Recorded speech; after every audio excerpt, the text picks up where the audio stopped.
lugar dito mga kaamigo. Ayos oh. Para nasa ibang bansa tayo mga kaamigo, no? Sa tulay oh. Grabe yung mga tulay dito. First time kumapadaan dito mga kaamigo. Kaya sulitin na natin. Pauwi kayo ha. Let's go. Ayan po mga kaamigo, mga kalapati natin. Dito tayo sa MOA. Pauwi ng Nueva Ecija yung mga kalapati natin. Sana makauwi po yan mga kaamigo. Nawala na yung mga kalapati natin mga kaamigo. Ayun! Ayun no.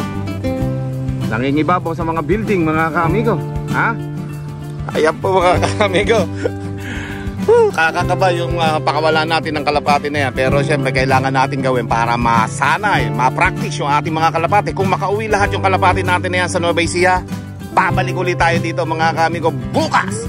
So tara mga kaamigo, huwag na natin patagalin to, umuwi na tayo. Nagkakalapati lang, wala na akong masabi. Lupit na mga ibon, dalaga niyang kalapati. Siya ay nagkakabilib, taong mapagbaba. Kilala niyo, punong ministro. So mga kaamigo, welcome back to Punong Ministro Vlog TV. So ngayong umaga mga kaamigo, tayo po ay pipick up na naman ng ating mga kalapati kay Kokoy, ano, mga kaamigo. At yun nga, after nung ating pahinga ay nakatapos na tayo ng ating training dito sa Manila na 86 kilometer dito sa Quezon City, Mindanao Avenue. Ay lilipat na po tayo ng ating TOS. Pag MOA na po tayo, it's either MOA o Antipolo. Alin po sa dalawa, pinamimilihan ko pa hanggang ngayon eh. Hindi ko alam kung saan ako magte-training doon, pero parehas po yun eh, kaliwa kanan lang eh. So we'll see kung saan ako papadpadin mamaya ng gulong ng ating kotse. Mga kaamigo, pambira. Hindi ko alam kung saan ako magte-training sa dalawa na yan. Pero parehas po pwedeng pagtrainingan niya, MOA, Antipolo, alin sa dalawa. Alright? At ngayon nga po ay mag-aalas 5 na ng umaga eh. Papunta pa lang tayo kay Kokoy. Si Kokoy nandun na sa location, kaya pinaabanti ko pa ng konti si Kokoy, ano, para nang sa ganon ay ayos yung ating biyahe. Pagdating natin dun sa location na 60 kilometer niya, nandun na rin tayo.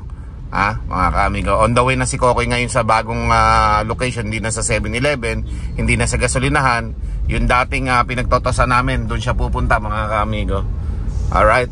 Yan, at tayo nga pa-NLEX pa lang mga kaamigo. Time check 4:43 AM pa lang mga kaamigo. So medyo nalita ako ng konti ng pag-alis at coding yung Fortuner mga kaamigo. So ginamit natin yung isang kotse, Rush. Alright, yan, pa-NLEX na tayo ngayon mga kaamigo. Kung kaya naman ay tayo ay namamaybay dito ngayon sa NLEX. Ayan, pa-NLEX na tayo mga kaamigo. Sana may load. Pag walang load, yari di tayo makakapasok. Kailangan may load dito. At pagkatapos, ayun na, diretso na yung biyahe natin papunta doon kay Kokoy. At pinamimilihan ko kung MOA o Tanay Rizal o Antipolo bahala na nga mga kaamigo. Basta importante makakuha natin yung kalapati kay Kokoy.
dito na tayo sa Balagtas, ano? Papunta na tayo ng bypass mga kaamigo. At medyo na-late lang tayo ng konti sa oras kasi mga kaamigo nagpalit tayo ng sasakyan at coding pala isang sasakyan. Ito na naman, no?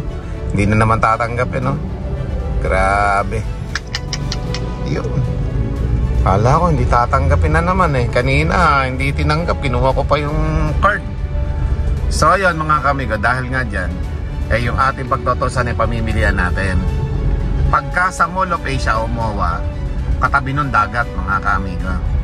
Pero kapag ka kumaliwa tayo sa ating daan, ay kabundukan naman po yun mga kaamigo, papuntang Antipolo. So pamilihan yung dalawa, kung alin doon sa dalawa na inyo mapupuntahan natin. Nag-aago pa rin yung aking isipan kung alin sa dalawa na yun yung pupuntahan natin. Bagamat parehas naman okay yun, yun nga, hindi ko alam kung saan ako pupunta doon na dalawa, kasi parehas pagtitrainingan yun ng club mga kaamigo, kaya mauna lang tayo. So this is the time na baka dito na tayo mag-stay ng toss natin sa dalawa na to, kasi magwa 100 plus tayo dito mula sa loob hanggang dito sa pagtotosan natin ngayon. Many minutes later. Okay, so yun mga kaamigo, nandito na tayo kung saan nag-toss kami dati ng 60 km mula rito hanggang doon sa loop natin, no mga kaamigo. Okay, medyo madilim lumagpas pa ako kay Kokoy madilim ang kalsada hindi halatain oh, nauna si Kokoy ngayon sa akin mga kaamigo.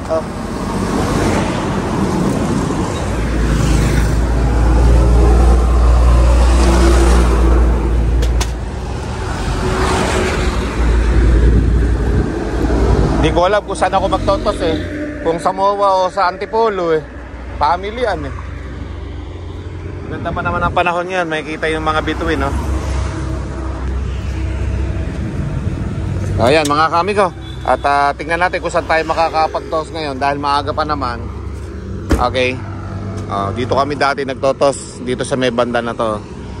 So ngayon kailangan natin na mag 100 plus kilometer tayo ng toss ngayon mga kaamigo. Alright? Ayan mga kaamigo, pauwi ko na si Kokoy para maaga rin siyang makauwi sa lot.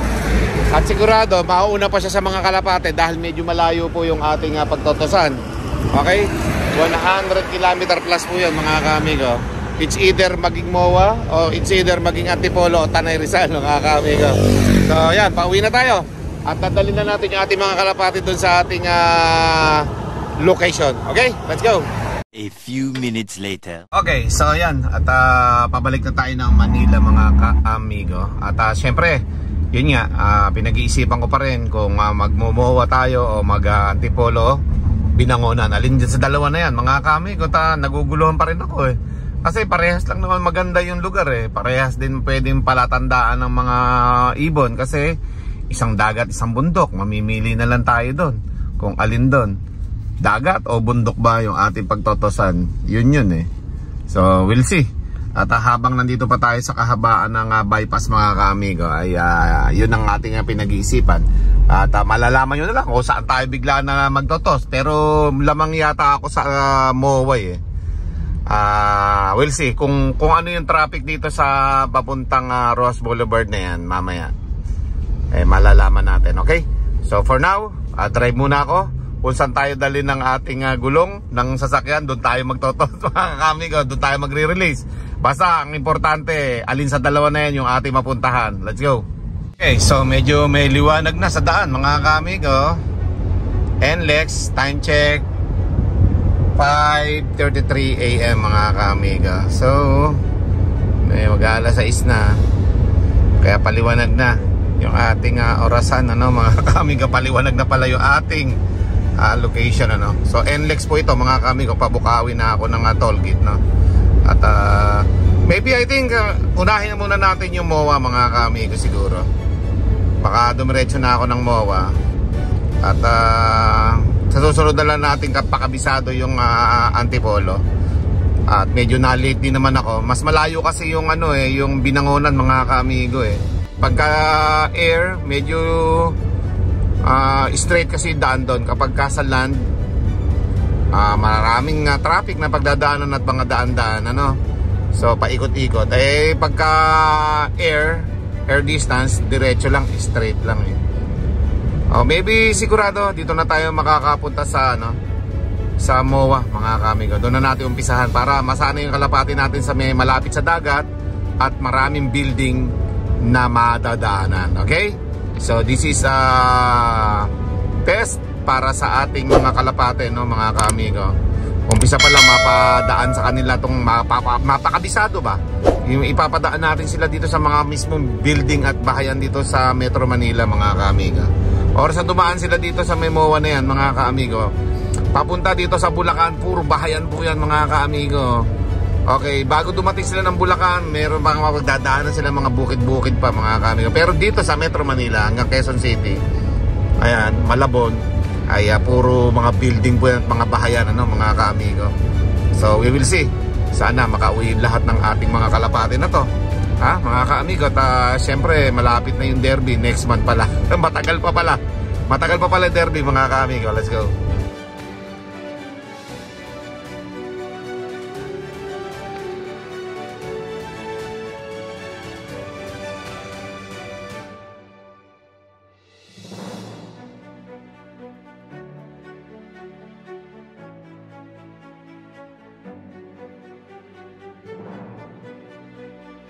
Tayo sa ating bagong dadaanan yan, mga kaamigo. Ito yung karugtong ng NLEX, papuntang Manila Port.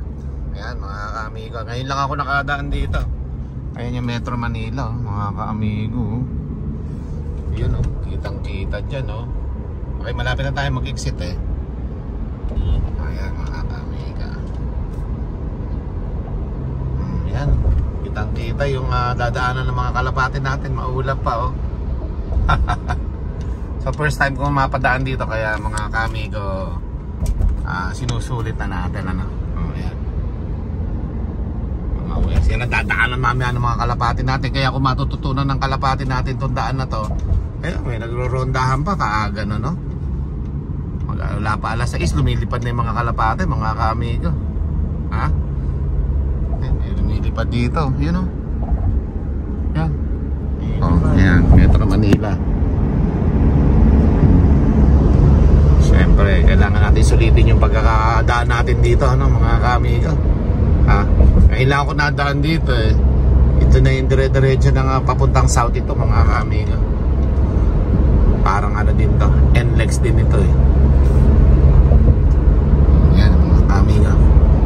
Dadaanan ng kalapati natin, dagat yan yung nasa kanan natin na yan, dagat.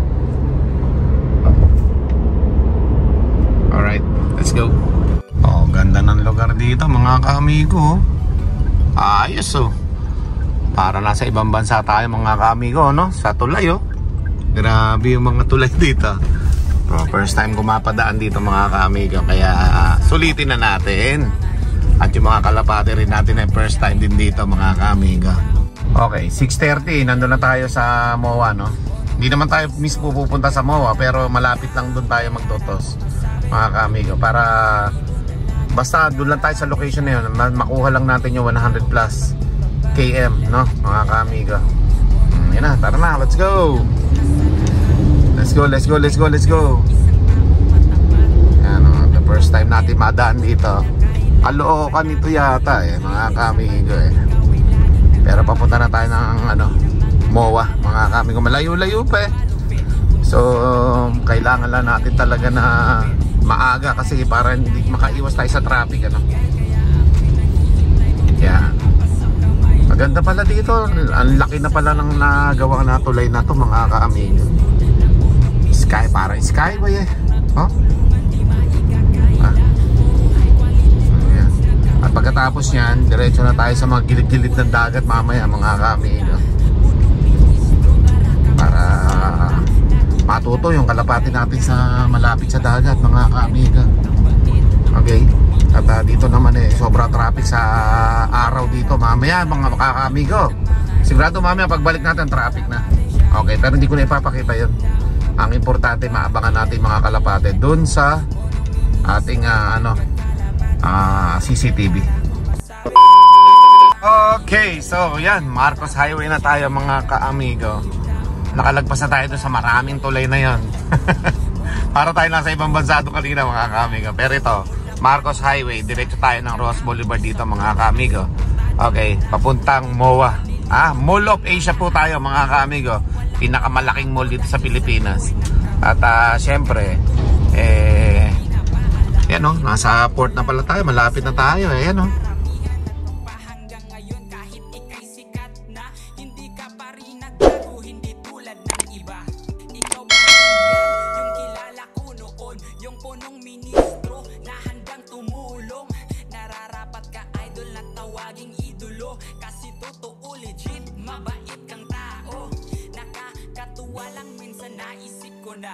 Punong ministro, para ka pong si Santa. Lagi kang namimigay kahit na hindi Pasko.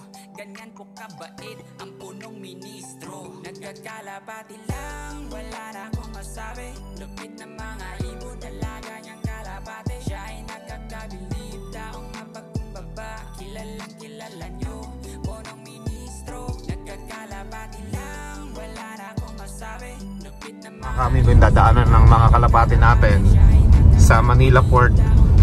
Yan, sa kanan natin. Tapos dito sa kabila, ano to, sako pa to ng Tondo mga kaamigo. Maraming bahayan dito. Yan o, kita nyo. Yan yung mga dadaanan ng mga kalapati natin mamaya. Kaya napakakapal po ng bahayan dito. Building, tabi-tabi na mga kaamigo. Kita nyo. Yan yan. So, kailangan lang talaga ng kalapati natin mga kaamigo na maging matalino. Makauwi sana silang lahat mga kaamigo. At pagka hindi sila nakauwi, nakawala na tayo lalaban sa South Derby. Kaya kailangan maging matalino yung mga kalapati natin sa lahat ng pagtotosan natin. Tulad nito, dagdag tayo ng 20 km air distance na naman. At sana ano na sila, makauwi. Nagwawala na kay mga kalapati natin mga kaamigo. Kanina pa gusto nang lumipad nagwawala doon sa training box. Tayo nyo lang, maya kayo lumipad. Malalaman ko, galing ninyo mamaya kung makakauwi kayong lahat. Kasi iba yung lugar na ito. Maraming bahayan dito, maraming building. Yun ang kakaibahan dito na masasanay dapat ng kalapati natin. Tapos iba din yung lipad sa mga kabundukan mga kaamigo. Yan, mamaya malalaman natin yan. CCTV natin i-monitor yan. Baka pagka na-release na natin yung kalapate, si Kokoy nandun na rin, malapit sa ating loob mga kaamigo. Kaya abangan natin. Tara na mga kaamigo, nais mo bang matuto? Iba-iba ang mga tips, tsak na kapanapanabik. Tara na mga kaamigo, huwag nang mag-alinlangan. Mapabeterano o newbie, with punong ministro Love TV. Kamusta ang lahat? Nandito na si punong ministro. Astig na kalapati, topic dito ka-amigo. Mga hybrid at dekalidad ang paborito. Sama mo pa pinakamatikas na si Quattro. May gift birds pa sa swerteng mananalo. Parapol dito sa channel ng ating ka-amigo. Di lang basta yan, tumutulong din sa tao. Mga good tips ang atid at sigurado. Tumutok na sa punong ministro Love TV. Welcome ang lahat dito kahit mga newbie. Imported at winning lies na mga kalapati. Pangmalakas ang tiyak, hindi ka magsisisi. Probinsya kung saan, dito sa Nueva Ecija. Magandang tanawin at kahali-halina. Kay sarap na pagmasdan ng bawat paglipad ng mga kalapati na puro dekalidad. Tara na mga kaamigo, nais mo bang matuto? Iba-iba ang mga tips, tsak na kapanapanabik. Tara na mga kaamigo, huwag nang mag-alinlangan. Mapabeterano o newbie, with punong ministro Love TV. Ang dami mong matututunan kung kalapati ang usapan. Kaalaman, pinamamahagi, ganyan ang punong ministro Love TV. Kaya mga kaamigo, sigurado ka dito, ano pang hinihintay? Isa ka na rin sa sumubaybay. Tumutok na sa punong ministro Love TV. Welcome ang lahat dito kahit mga newbie. Imported at winning lies na mga kalapati. Pangmalakas ang tiyak, hindi ka magsisisi. Probinsya kung saan, dito sa Nueva Isiya, magandang tanawin at kahali-halina, kay sarap na pagmasdan ng bawat paglipad ng mga kalapati na puro dekalidad. Tara na mga ka-amigo, nais mo bang matuto? Iba-iba ang mga tips, good vibes, tiyak na kapanapanabik, alright. Tara na mga ka-amigo, wag nang mag-alinlangan, mapabeterano o newbie, with punong ministro Love TV. Tara na mga ka-amigo, nais mo bang matuto? Nandito na tayo sa MOA. Ipapasyal ko kayo dito ng konti para sa mga batang hindi nakakapasyal pa dito sa MOA. Ito, gigit na tayo sa lane para kitang-kita natin yung MOA mga ka-amigo. Yan. Ayan po yung MOA. Oh. Yan yun, yung may globe na yan mga ka-amigo. So nandito tayo ngayon para mag-release ng kalapate. Hahanap lang tayo ng location natin dito na pwede tayo mag-release. At the same time mga ka-amigo, yung ating mga kalapate sana ay makauwi, ano mga ka-amigo. Tingnan nyo naman, puro building din dito. At ito ay tabi ng dagat, ha mga ka-amigo. Tabi ng dagat ito. Yung likod ng MOA na yan ay tabi ng dagat mga ka-amigo. Ayan, oh. Okay? Oh, ayan. Kinakabahan ako dito sa lugar na to kasi daming building mga ka-amigo eh. Kung hindi mataas ang lipad ng kalapati natin dito, baka hindi makauwi eh. Okay.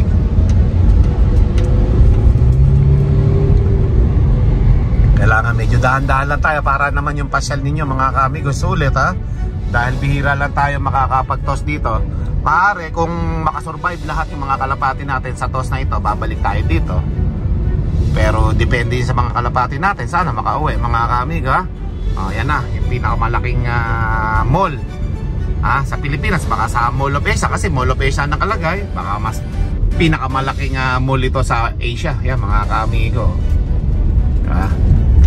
Yan. Dito tayo mag-re-release maya-maya mga ka-amigo. Oh, laki. Yan mga ka-amigo, ha? Nakapasyal na kayo. Malaki yan mga ka-amigo.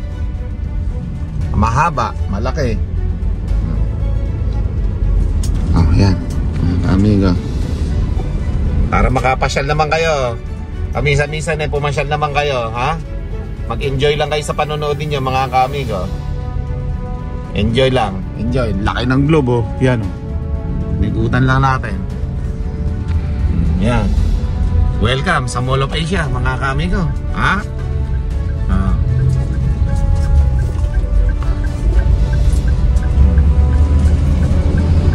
Bus na ito eh. Hinaharangan nyo kami, nanonood yung mga ka-amigo natin eh. Ayan mga ka-amigo. Ha? Ayos ba mga ka-amigo? Ganyan dito sa Mall of Asia, napakalaki po nito mga ka-amigo. Kaya naman mag-enjoy lang kayo. Kaya dyan nagbabasketball yung mga PBA. So yan o, dito mga ka-amigo. Diba? Nakapasyal pa yung mga bata ako rito. Yan o. Mga ka-amigo, nakapasyal kayo dito sa Mall of Asia, kung saan dito tayo magtotos. Okay? Sana makauwi yung kalapati natin mga ka-amigo, ha?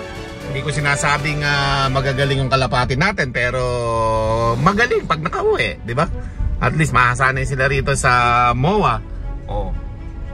Mga ka-amigo, simbahan, oh. Oh. Diba? Nagsimba pa yung mga kalapati natin. Oh, tapos dito tayo sa dulo niyan, mga ka-amigo, dagat. Doon tayo magpapakawala sa dagat mga ka-amigo. Ayos ba mga ka-amigo? Enjoy watching mga ka-amigo. Kasi dito naman kaya ako pinapakita to sa inyo para yung mga hindi pa nakakapunta ng Mall of Asia, dito yon, ha? Okay, so yan mga ka-amigo, hanap lang tayo ng pagre-releasean ng kalapati natin dito dahil nagtatambak dito ngayon. Sa dulo pinapalaki nila to. Let's go. A few minutes later. Okay, so nandito tayo ngayon sa likod ng MOA, mga ka-amigo, Mall of Asia. Kaso lang, sarado pala yung daan dito. Puro mga nagbibisikleta pala yung lugar na yan, mga ka-amigo. Ayan o, dami nagbabike dito. So yung kalapati natin, hindi ko alam kung saan ko ipupwesto dito na pwede tayo mag-toss ng kalapati, or maybe doon sa dulo na yan. We'll see. Iikot muna tayo, hanap tayo ng pwesto ng pagre-releasehan o kaya doon sa likod na ito. Ayan o, mga baka pwede dyan eh. Ito na lang siguro mga kaamigo. Ganun na rin naman eh. Okay, habang pinagpapahinga natin yung ating mga kalapati dito sa MOA, mga kaamigo. Ayan o, ito na lang ako, hindi na ako umalis dito kasi pag-release na ito, uwi na rin tayo eh. Oh. Ayan mga kaamigo, nasa MOA tayo. Likod mismo natin MOA, kaya lang din natanaw dito. Nakakobera na natin dito yung MOA sa building na to. Pero dito tayo magre-release mga kami. Dito na lang. Total dami rin naman mga nakabike dito. Yan o. Dami nakabike dyan. So hanggang nagpapahinga yung mga kalapati natin. Umihigop ng tsaa. O yan o. Maya-maya magre-release na tayo mga kaamigo ha. Sana makauwi mga kalapati natin mga kaamigo. Let's go. Okay, so time check tayo mga kaamigo ha. 6:40. So magre-release na tayo ng ating mga kalapate para hindi tanghalian ano. Kung 2 hours nila liliparin itong MOA hanggang sa Nueva Ecija sa loft natin, 8:40 nandun na sila. Ha? O alas 9, sakto. Uwian na mga kaamigo. At saktong-sakto mag-aalmusal na yung mga kalapate natin in case na umuwi sila ng ganong kabilis ano. So hindi natin alam kung lahat sila ay sabay-sabay uwi, pero sana sabay-sabay umuwi yung mga kalapate natin no, mga kaamigo. O ayan o. Yan sila. So magre-release na tayo. Sana makauwi mga kalapati natin para ma-testing natin yung kakayahan nila. Kung sila nga ba mga kaamigo ay makakauwi sa Nueva Ecija. Ha? Mall of Asia po tayo, Nueva Ecija. Uuwi ko kalapati natin. Let's go. Okay, so release na natin. O, uwi kayo ha. Let's go. Ayan po mga kaamigo, mga kalapati natin. Dito tayo sa MOA. Pauwi ng Nueva Ecija yung mga kalapati natin. Sana makauwi po yan mga kaamigo. Sana nawala na yung mga kalapati natin mga kaamigo. Ayun. Ayun no. Nangingibabaw sa mga building mga kaamigo. Ha? Ayan po mga kaamigo. Kakakaba yung pakawala natin ng kalapati na yan. Pero syempre kailangan natin gawin para masanay, ma-practice yung ating mga kalapati. Kung makauwi lahat yung kalapati natin na yan sa Nueva Ecija, babalik ulit tayo dito mga kaamigo bukas. So tara mga kaamigo, huwag na natin patagalin to, umuwi na tayo. And then syempre bukas nandito tayo uli para magpakawala ng ating mga kalapati MOA to Nueva Ecija. Let's go! Mit punong ministro, Love TV.